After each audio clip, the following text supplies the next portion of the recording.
college tomorrow. Any advice? Don't cry too much. I don't know if that helps. Sorry, you're gonna cry. I mean, that depends on how emotional you are. God, I was a mess when I left for college. I was such a mess. I drove down with my parents 7 hours from NorCal to SoCal the entire time, just like very emotional. Sorry, my mustache is sweating. Okay.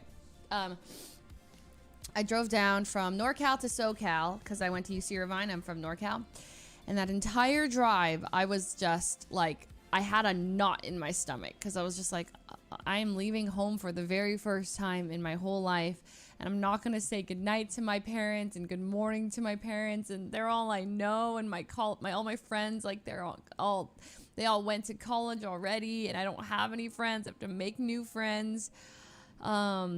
And I'm going to be living with like this random couple that I've never met before. And what if they're weird? And what if they think I'm weird? And then we got there and like the whole day we were kind of just unpacking my stuff. But finally when they got up to leave, I was crying so much when they left I didn't want to show them I was crying. And then I wrote a big Tumblr entry.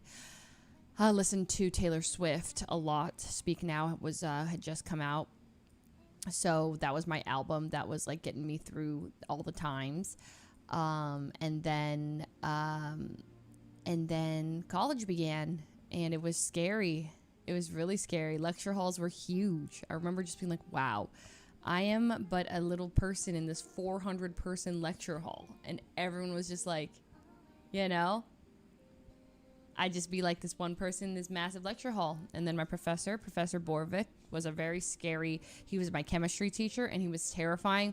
Right off the bat, he's like, if you ever get caught texting on your cell phone, you are going to come up to the front of this class and we're forcing you to sing. And I went the entire quarter laughing at other people who had to go up and sing songs in front of the whole lecture hall. There was like 8 or 9 people and it was always like so funny when they got caught. It was great. And then the very last day I remember I was like walking into the aisle right before the finals and there was this girl who like bumped, I don't know, she was like really rude to me. She like bumped me and then I was like trying to sit down and then she's like, excuse me, and I was like, excuse me, sorry. And then so I sat down and then she sat down next to me and I was so annoyed with this girl. I don't remember what it was, but we were bickering.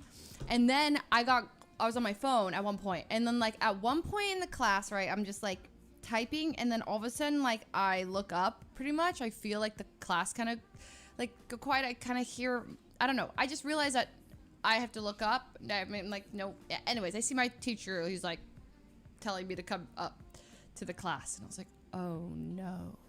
And the girl to my left, like she snickered. She was like, ha, like she was laughing at me. And I was so pissed at her. Anyways, so then, yeah, and then I brought out the whole quartet. They all showed up and we burst into sugar time. Sugar time, sugar time, sugar time, sugar time, sugar time. That's not what happened at all. I went to the front of the class and he's like, well, what song do you have for us?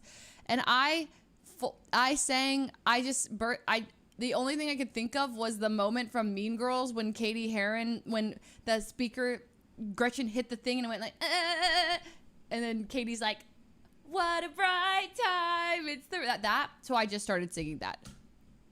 To rock the night away.